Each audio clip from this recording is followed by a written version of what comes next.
তোমার বাড়িতে রান্না কে করে?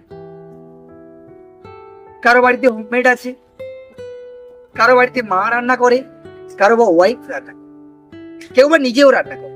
আচ্ছা, কখনো দেখেছো কোনো ভালো খাবার রান্না করছো, খুব দামি, যে খাবারটা বেড়ে গেছে, খেতে পারছো না। গতকাল সকালে উঠে আগামীকাল সকালে উঠে দেখলে খাবারটা পচে গেছে, তুমি কি করো?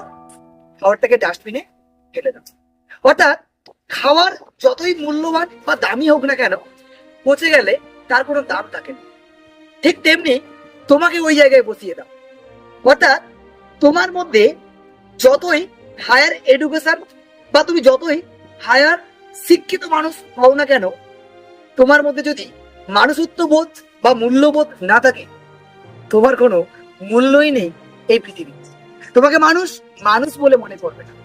সবসময় এডুকেশন দিয়ে নিজেকে ডেভেলপ করার চেষ্টা করো, নিজের ভেতরের সৌন্দর্যটাকে বাড়ানোর চেষ্টা করো।